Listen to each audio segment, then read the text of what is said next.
even with sloth and torpor, dullness. You can see dullness before it envelops you, and you can take another path. When mindfulness is very strong and powerful, you can walk through the jungle of the defilements without tripping over or without getting lost. Which is why the mindfulness, once is established, makes meditation very easy. But as we all know, the trouble is establishing and developing that mindfulness to begin with. And one thing I mentioned last night, I'm going to repeat again, that the cause for the strength of mindfulness is stillness, and its enemy is the lack of sense restraint. So if one indulges in the senses, not just with seeing beautiful sights or hearing beautiful sounds, but indulges even kama vitaka, in fantasizing, in dreaming, in planning, in remembering, you are taking away the energy from your mindfulness. So if you practice indriya samvara, the restraint of the senses, including the restraint of the mental faculty of thinking, you will find that your mindfulness does actually increase, and it becomes powerful enough to be able to see your way through the obstacles of meditation and gain very peaceful and blissful states. So restrain your minds, restrain your senses, talk little, and just no need to go looking around for things. Just keep the mind inside. And then you will find, if you talk little, you restrain the senses, your mindfulness increases, and your meditation gets much easier. Especially for the lay people on this retreat. Talking with each other means that when you close your eyes, you'll be talking to yourself, which is called the wandering mind. If you can maintain the silence outside, so you don't talk to people, you'll find it's much easier to keep silence inside when you start meditating. So when somebody talks to you on this retreat, there's no need to reply. Just take your finger and put it in front of your mouth and go. And if there's any person on this retreat who talks too much, who has a big problem, we usually can go into the town and buy some tape which we can put around their mouth. Just like they do in the movies, so they can't speak at all.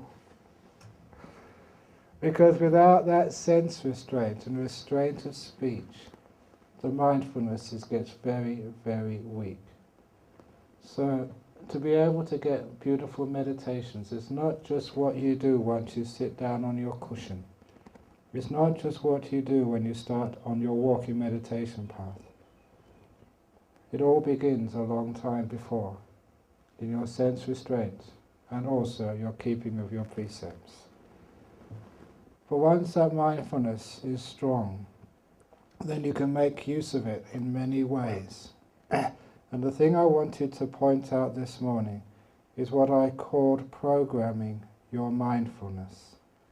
I use the word programming from modern speech, comparing computers, where you put a program into your computer and then the computer will act accordingly.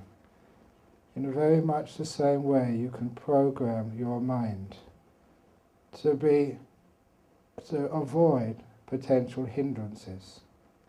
For those of you who still have problem with sloth and torpor, with dullness of the mind, or with wandering, you can try this little technique. This is one of the first examples of what I mean by programming your mindfulness. It's something I call the simile of the snake. This is not the simile of the snake in the famous sutra in the Majjhima Nikaya. This is my own simile. In the early years as a monk in northeast Thailand, we used to be able to wear sandals, but we didn't have any. We were able to use flashlights, but we didn't have any batteries. And we would have our evening meeting and after the meeting was finished, I would have to walk back to my kuti, my hut, maybe 500, 600 meters away, through the jungle path. And there were many snakes in that jungle, and there were many scorpions, centipedes. Actually, the centipedes hurt more than snake bite, and also many biting ants. And I had to walk in the dark through that jungle to avoid those snakes, because I had seen the snakes many, many, many times, and I knew they came out at night. They would be there in the jungle somewhere. I was very wary of those snakes, so I was always on the lookout for them. And even though I was walking either by moonlight or just by starlight, if ever I saw a dark shape across the path, I would see it very quickly, because I was on the lookout for snakes. And I'd either jump over it or go by a different route, which meant, even though I had no sandals or slippers, no flashlight, I never got bitten. And I use that for my meditation as a simile. Each one of you has got some of your favorite hindrances, the hindrances which seem always to stop you progressing on the path of meditation. Whichever is your most common nivarana hindrance, call that your snake. So when you start meditation, it's as if that hindrance is waiting for you somewhere on the path you're about to take. And you warn yourself. Say, for example, it's dullness. Dullness is waiting for me somewhere along the path of meditation. I have to be on the lookout for it. I have to be cautious. So if I see anything which looks like dullness just ahead of me, I will go by another path, or I will take other action to evade it. This is called programming your mindfulness. Instructing your mindfulness to be aware, on the lookout for a danger in your meditation. And if you do that at the beginning of your meditation, to tell yourself, I've got dull too many times, it's my biggest obstacle, I'm going to be on the lookout for dullness throughout this whole meditation. Then just like me, walking on the paths, I could see the snakes before they could bite me. You'll be able to see your dullness before it overwhelms you, and you can take a different path. That's one example called programming your mindfulness. If it is restlessness, which comes up, as many people have told me, that when the breath becomes very peaceful, but no piti sukha yet, the breath is very peaceful, so the mindfulness is not that strong to keep up with the subtle object of a subtle breath. Sometimes your mind wanders off. You've seen that many times. It's your snake waiting on the path to bite you. So you tell yourself at the beginning of the meditation, when my breath becomes subtle, I will not start wandering off into thought. You tell yourself that. And you'll find when your breath becomes subtle, that program begins to work. You begin to be on the lookout for that first movement of wandering thought. So you catch it before it takes you too far along the journey of thinking and away from real mindfulness. Mindfulness can be programmed. For those of you who haven't experimented with programming mindfulness yet, a little exercise which will give you a lot of confidence that this programming of mindfulness actually works is a little exercise of telling yourself when you're going to wake up in the morning. I think most of you have got little watches or clocks, have you? Tomorrow morning, I'm not sure what time you want to wake up. Say, no, it is, say 4:30, when somebody rings the bell. Tell yourself when you go to sleep tonight, I will wake up at 4:25. I will wake up at 4:25. I will wake up at 4:25. Repeat it to yourself 3 times, with as much mindfulness as you possibly can generate, so you listen attentively and carefully to those instructions. Then forget about it, let it go, and go to sleep. And you will find you'll wake up in the morning. You'll open your eyes not knowing what time it is, and look at your clock, and it will be 1 or 2 minutes either side of 4:25. The mind or the brain somehow can store this information, and it can know what the time is, even though you're in sleep. And it wakes you up just at the right time. I learned that at my first meditation retreat, which I told you about a couple of days ago when I was a student in Cambridge. I was so surprised how well it worked. So much so that I can use that these days. If I have an appointment, if I have to catch an aircraft, I can tell myself, Ajahn Brahm, you must wake up at 2:30 tomorrow morning. You must wake up at 2:30, you must wake up at 2:30. And I can go to bed, even not setting my alarm, totally confident that around about 2:30 I'll just open my eyes and wake up. The mind works like that. Try it. Do the exercise, and it gives you confidence that it works. And that will also give you confidence you can use the same technique to program your mindfulness to avoid hindrances. Now those are just coarse hindrances. As you go deeper into meditation, the hindrances get more subtle, and their programming of mindfulness is highly effective. In fact, it really is the only tool which can work.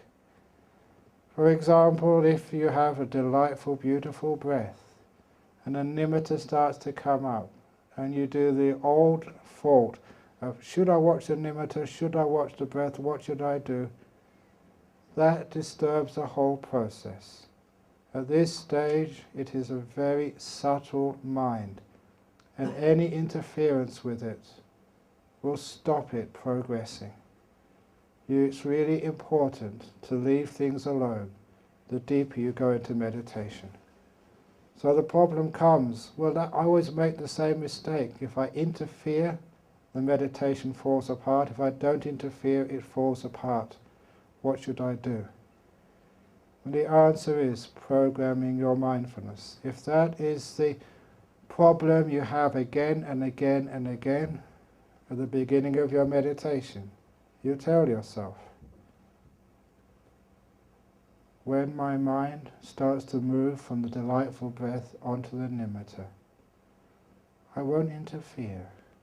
I'll let the mind choose whether it wants to see the light or see the breath. When I get to that point, when the delightful breath starts to turn into a nimitta, I won't choose, I will let the mind choose.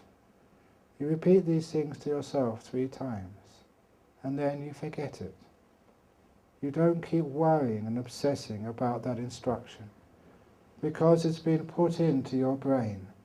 And once it's inside the mind, it's just waiting for that particular moment, for the instructions to become conscious to you. And this is what happens. You get to that stage where the delightful breath is about to turn into a nimitta. And instead of following your old habit of doubt and confusion of what to do, an idea just appears in your mind. Automatically, just let the mind choose. And because you didn't make that happen, you made it happen maybe half an hour beforehand, it does not disturb the process. It just guides the process into the nimitta and into deeper meditation. Because you don't do anything at that moment, it is done earlier and now it works. It doesn't disturb the mind. And for those of you who want to take this meditation into those jhanas, please practice that programming of mindfulness, because it becomes highly effective just before you enter the jhanas. You have a nimitta, and as said earlier, that nimitta, that light in the mind, has to become powerful, brilliant, and incredibly delightful. And that's such a difficult thing for many meditators to handle unless they have lots and lots and lots of experience. And to help you so you don't waste time on nimitta state, so you can get into those jhanas, please program your mindfulness. If a nimitta comes up, tell yourself, when a nimitta comes up, the observer will be still. The observer will be still. The observer will be still. And that will keep the nimitta stable. As for the delight in the nimitta, you can program your mindfulness to say, if I see a nimitta, I will look for the most beautiful part in that nimitta. If I see a nimitta, my attention will go to the most beautiful part. If I see a nimitta, the attention will go to the most beautiful part. And that is a very effective way of getting more brilliance quicker. And nimitta, all nimittas, they are not evenly bright. There are some parts brighter and more delightful than others.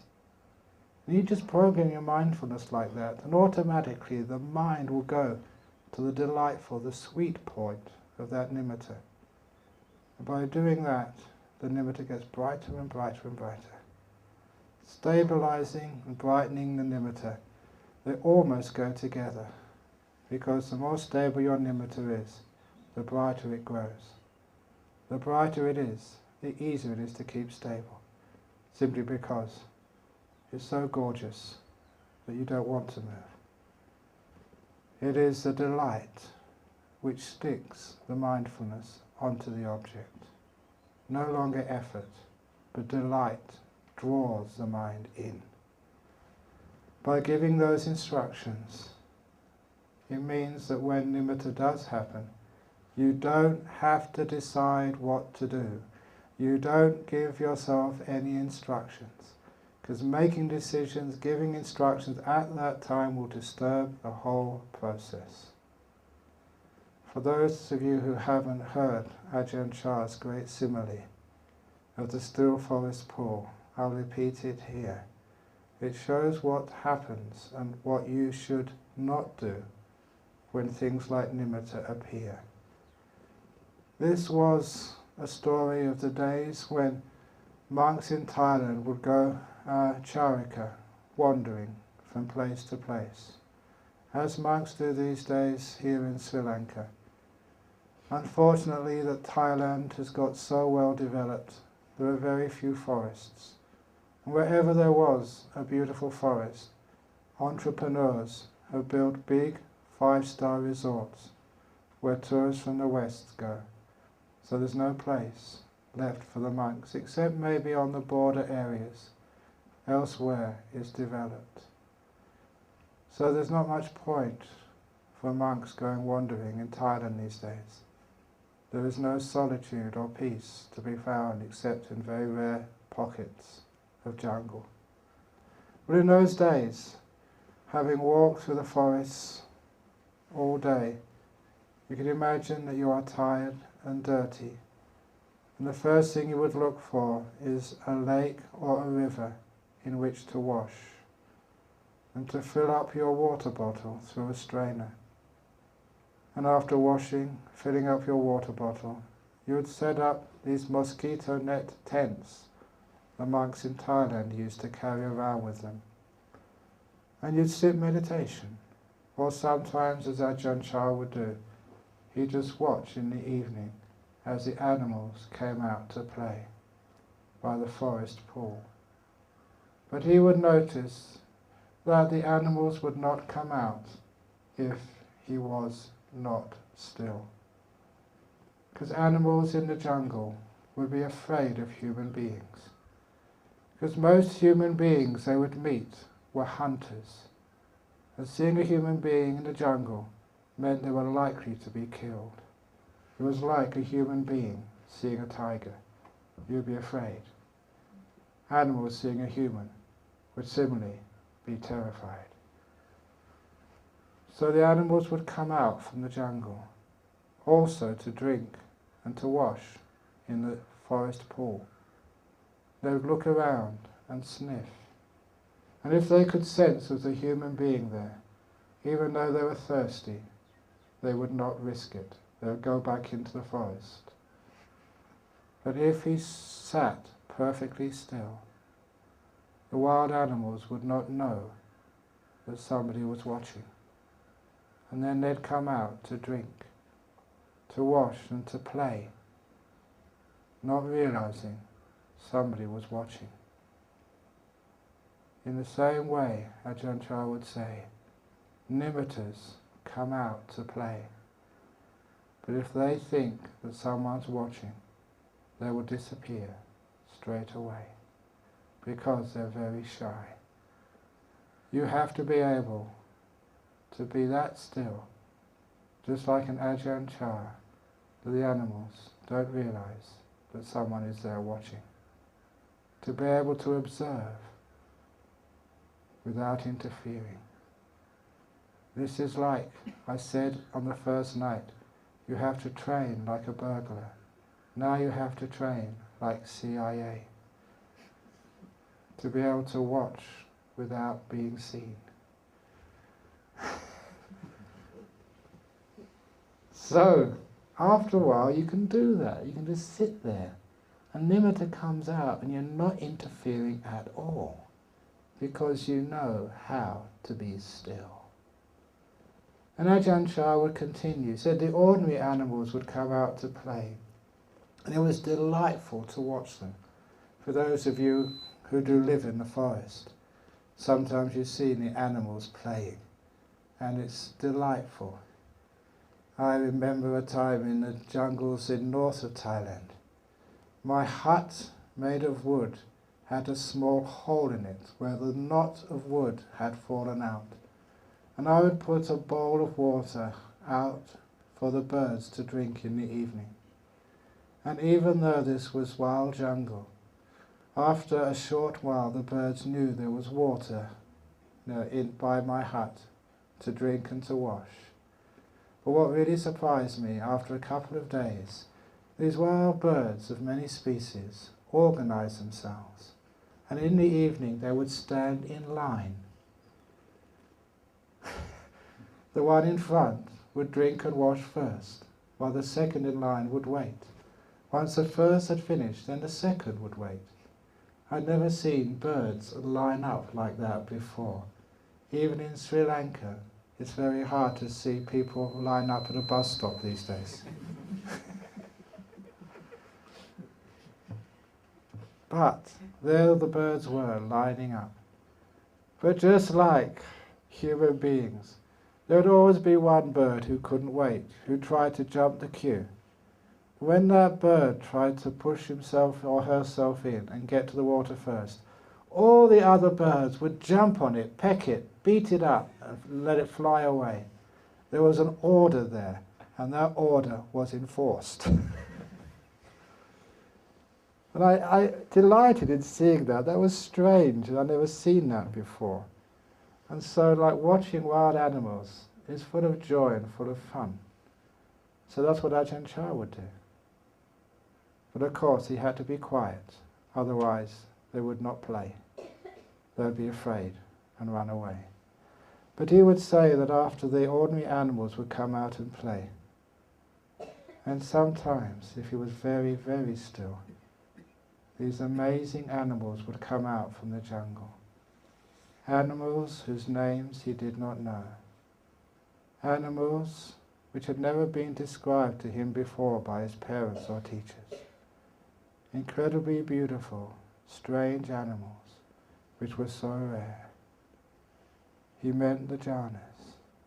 But they would only come out when it was absolutely still.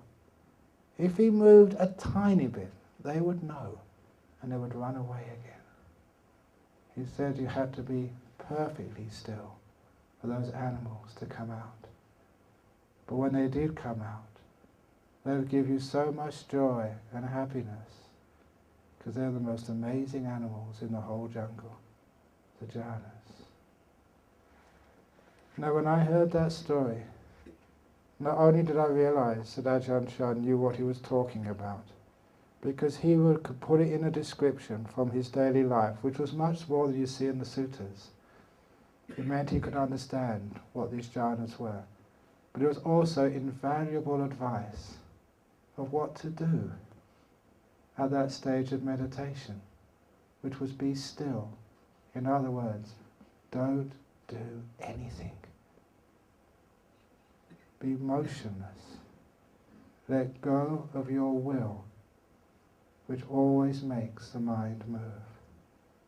Be still. Disappear.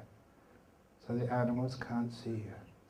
You're getting closer to anatta when you're still and nothing moves.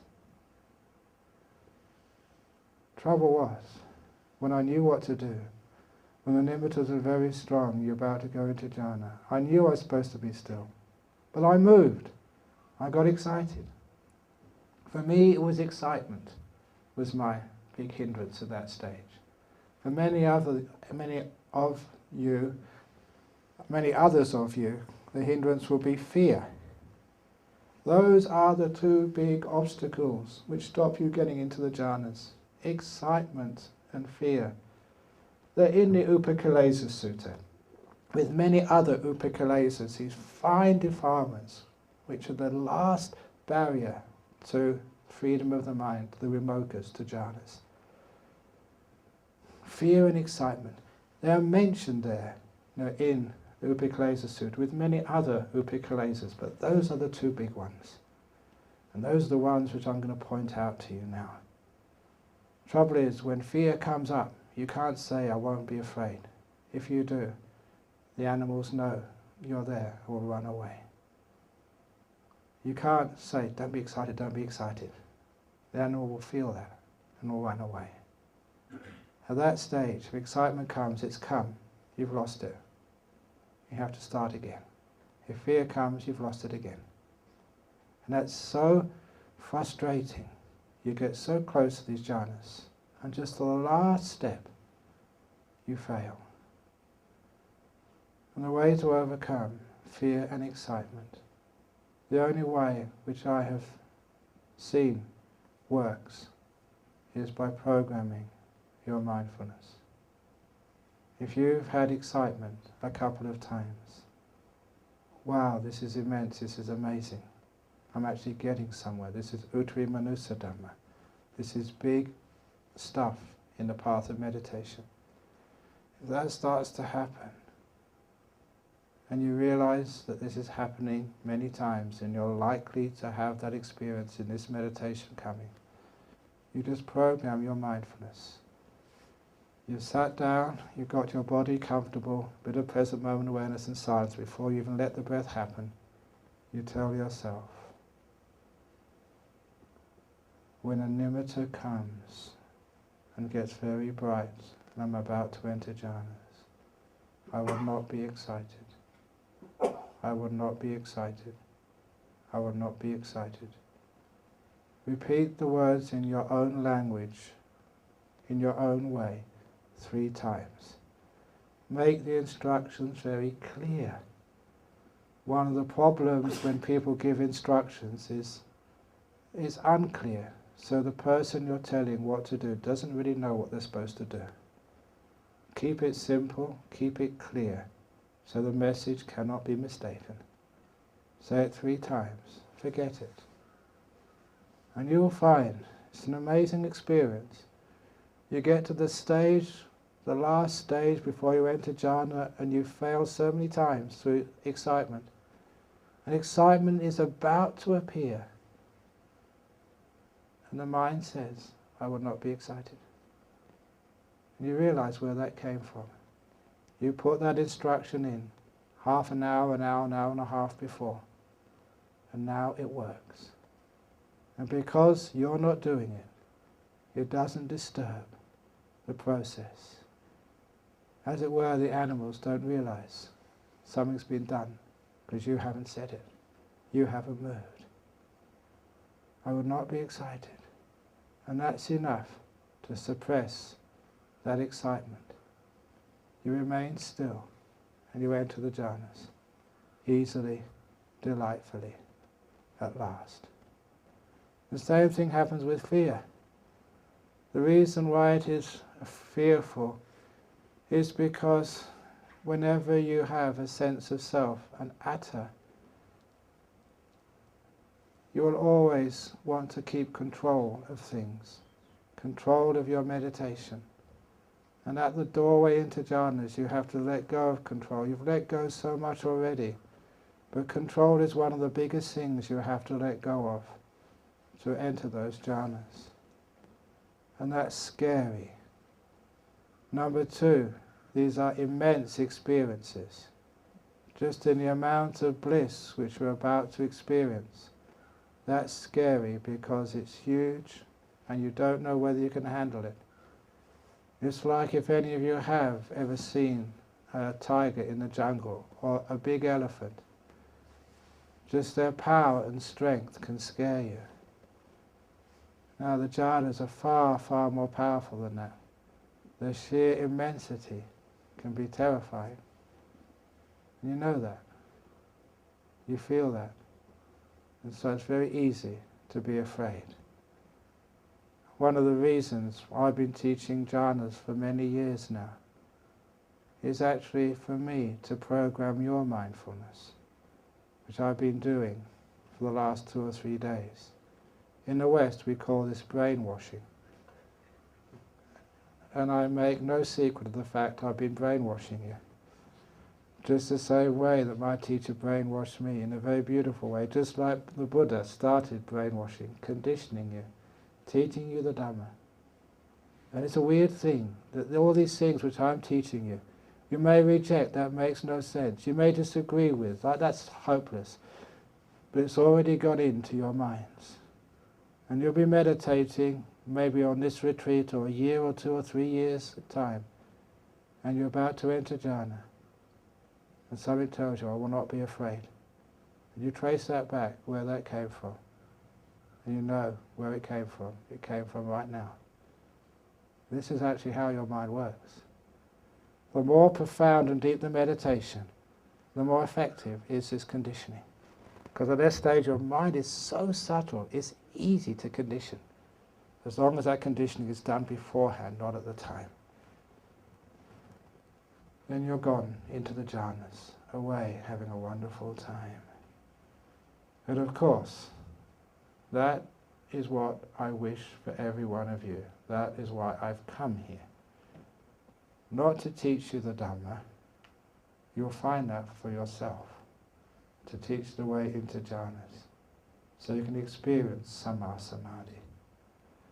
Once you've experienced that Samma Samadhi, you've experienced those jhanas, then you have, each one of you have more than enough understanding of Buddha Vacana, the teachings of the Buddha, to understand what needs to be done next.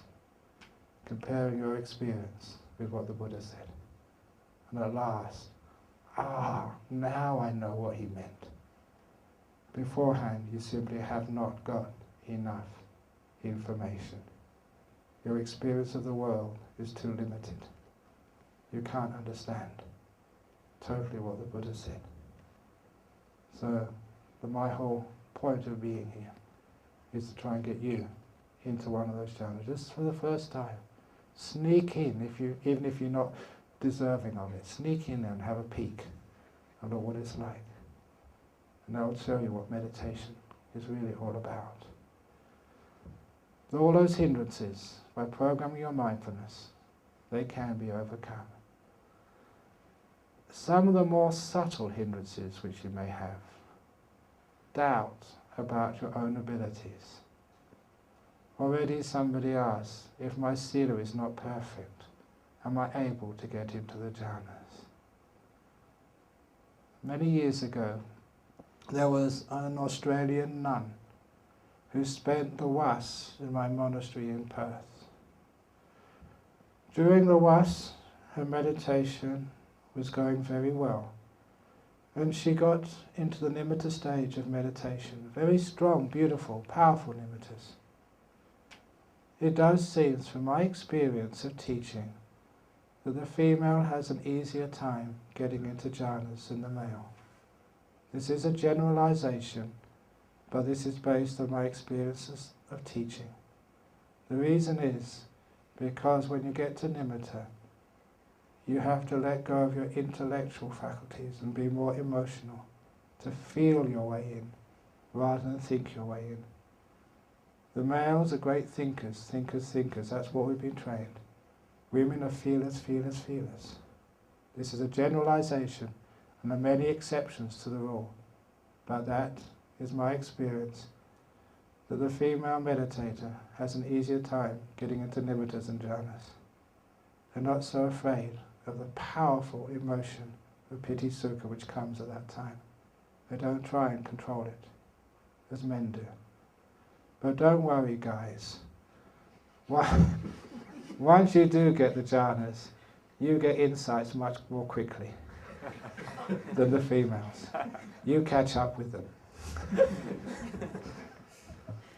But it was an interesting sort of almost experience of teaching. Why is that? Because you do have to, guys, you have to suspend all of your intellectual judging, naming, thinking, what is this, what am I supposed to do next? All that stuff which is very male mind. Please let that go, especially the deeper stages. You have to totally surrender, let go. And don't be, what is the word for husband in Sinhala? Sami, what does that mean? Lord, controller, boss? Swami, yes. You have to let that go. You're not the controller anymore. You're not the boss. You're just not anything. You disappear. And then you'll find it's easier to get into those jhanas. So if you are a person like this female who had a wonderful time getting into the nimittas, but she could go no further. And when I gave her an interview, I asked her, what's going on? Everything is going perfectly well. You've got right to the threshold of jhanas. What is stopping you? And what she said next was very typical of a Westerner and may also be part of the Sri Lankan mind as well. She said, I couldn't go further because I thought I didn't deserve it.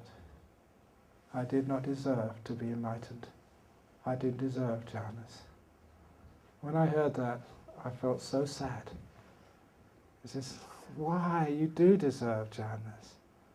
You can get those jhanas. This is the Buddha's gift to you. Please, have a jhana. And said, no, I don't deserve it.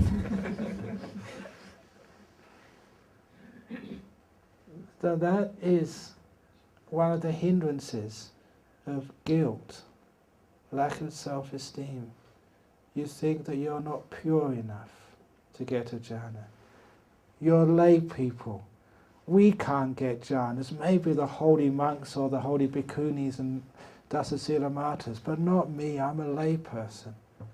Yes, you can. Lay people have. Western lay people, if they can. You're Buddhist. You're born in a Buddhist country. You've got much more parameters than the Westerners. We had to struggle to get to a nice Buddhist country like Sri Lanka or Thailand.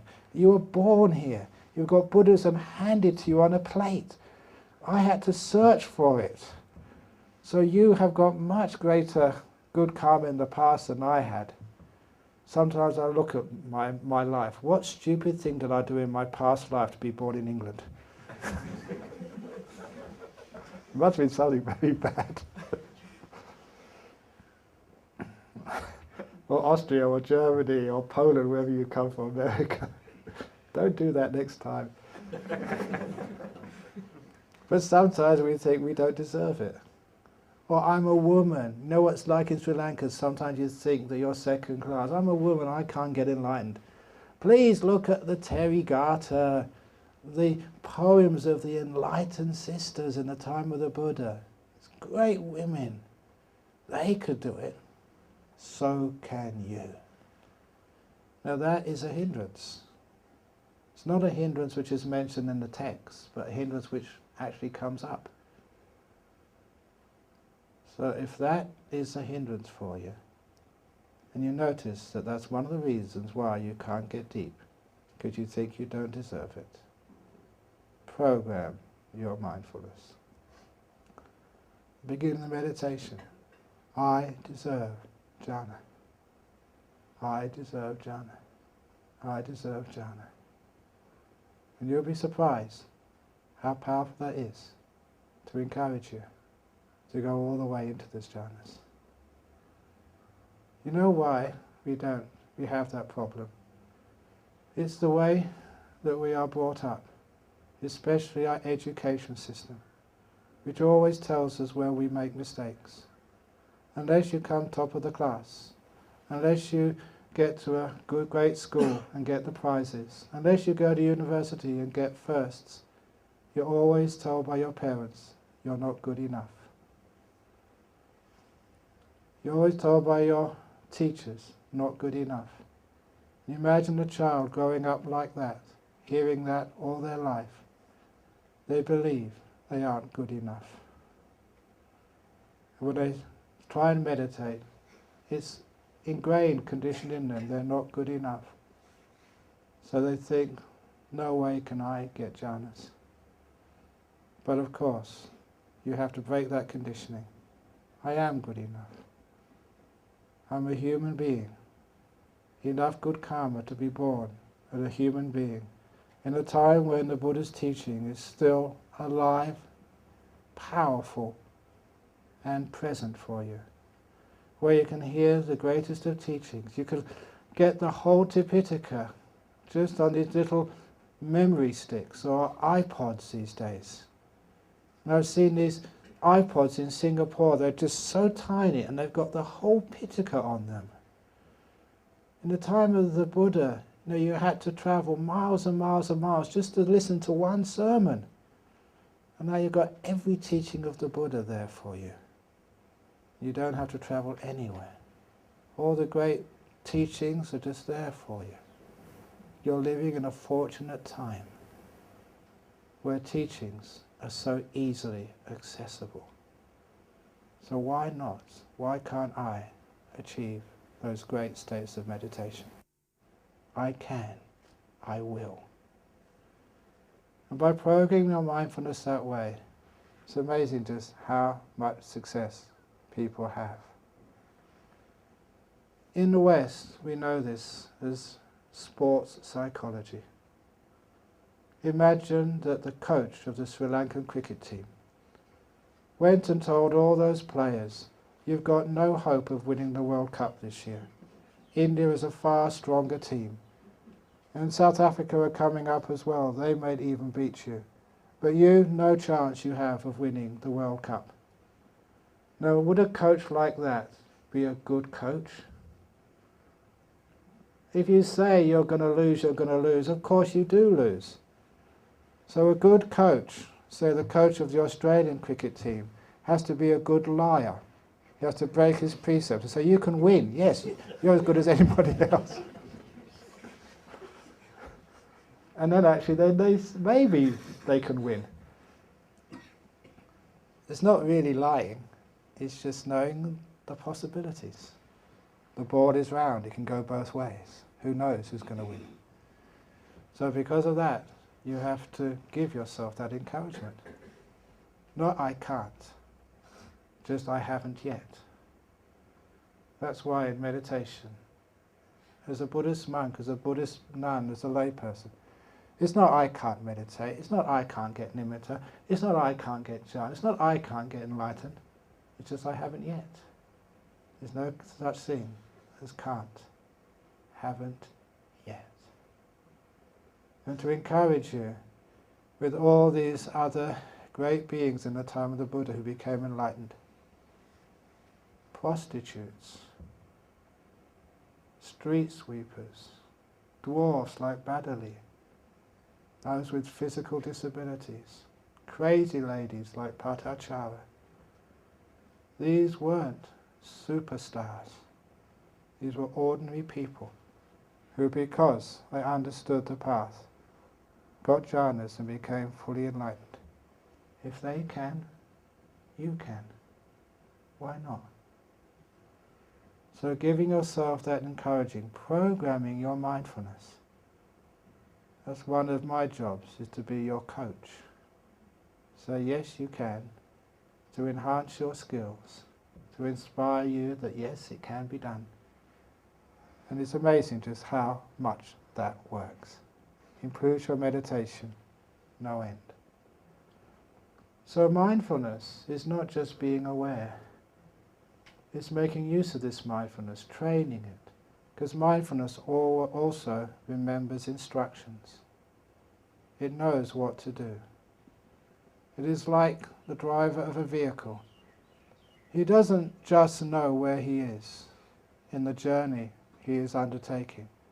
He also understands which way to go, whether to accelerate, whether to slow down. It knows the path and remembers the instructions. And I've given you many instructions on this retreat, and there's more to come. You give yourself those instructions as well. What is your problem? Why is it you can't get deeper than you have already got so far? What is the barrier?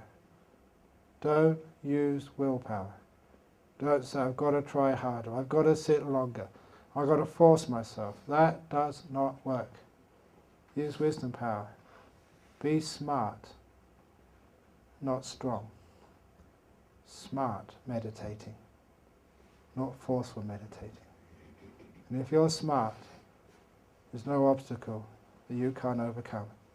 You get into deep meditation and have a wonderful time. And you make me happy, let alone yourself. So that's the talk this morning on programming mindfulness. Very good.